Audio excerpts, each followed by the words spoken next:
በስመ አብ ወወልድ ወመንፈስ ቅዱስ አሐዱ አምላክ አሜን።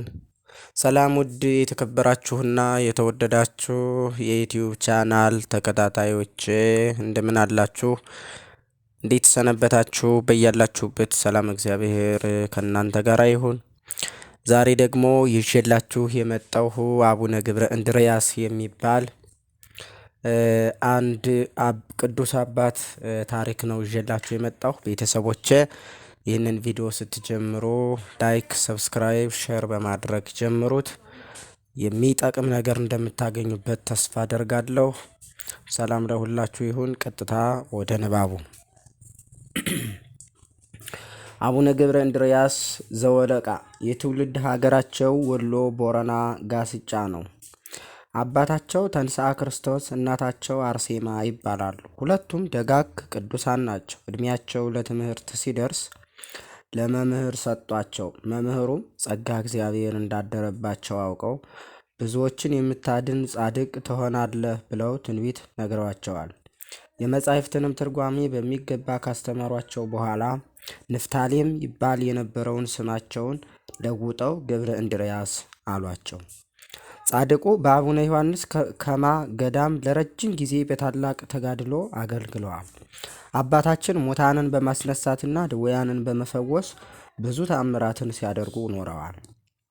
ብዙ አባቶች ሱባኤ ይዙበት በነበረው በሰኮሩ ሥላሴ ቤተ ክርስቲያን ጸሎት ሲያደርሱ ቅዱስ ኡራኤል በወርቅ ጽዋ ሰማያዊ ወይንና ህብስት መግቧቸዋል።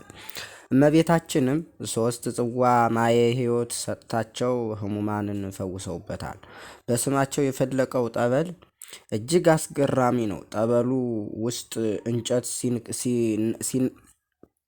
ሲነከርበት እንጨቱ በታምራት ነጭ መቁጠሪያ ሆኖ ይወጣል።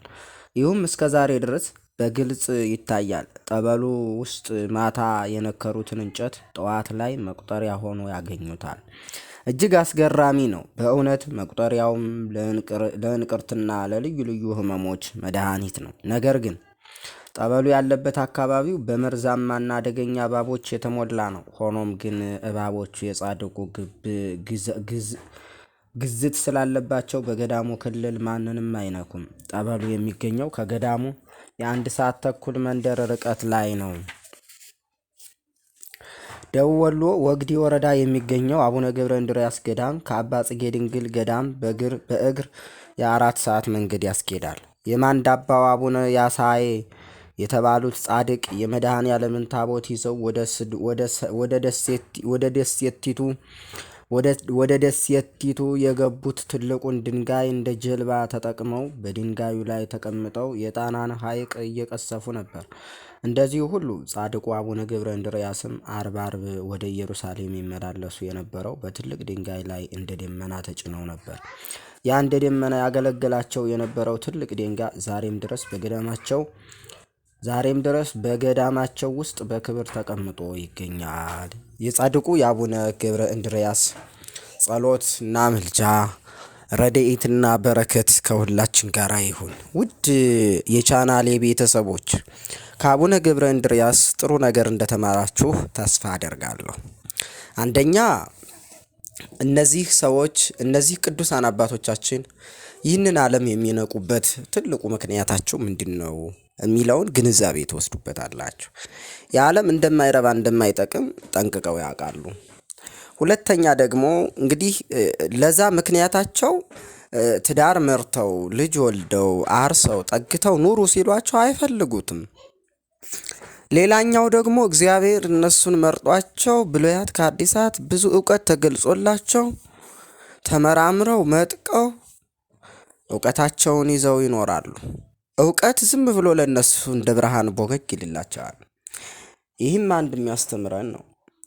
ሌላኛው ደግሞ እግዚአብሔር ጸሎታቸውን፣ ድካማቸውን፣ ልፋታቸውን፣ ተጋድሏቸውን አይቶ የሚሰጣቸው ተአምር ሙት ማስነሳት፣ ድውይ መፈወስ፣ ለምጽ ማንጻት፣ የታመመ ማዳን፣ የተራበ ማብላት በተአምር ድንጋዩን ዳቦ በማድረግ ከደረቅ ምድር ላይ የለመለመ ሳርና ውሃ ፍልቆ ከብቶቹን ማጠጣት፣ እንዲህ አይነት ተአምር ይሰራላቸዋል። ከዛ ሲቀጥል ደግሞ የአቡነ ገብረ እንድርያስ በጣም ልዩ የሚያደርገው ከጸበላቸው እንጨት ማናቸውንም እንጨት ሲከቱት መቁጠሪያ ነጭ መቁጠሪያ ሆኖ መውጣቱ በጣም ይገርማልና የእነዚህን አባቶች ጸበል እግዚአብሔር ረድቷችሁ እግዚአብሔር አግዟችሁ ወሎ ክፍለ ሀገር ሄዳችሁ እንድትጎበኙ እግዚአብሔር ይርዳችሁ። ከጻድቁ ረድኤትና በረከት ያሳትፈን። ሰላም ሁኑልኝ። ሰላም እግዚአብሔር ከሁላችን ጋር ይሁን።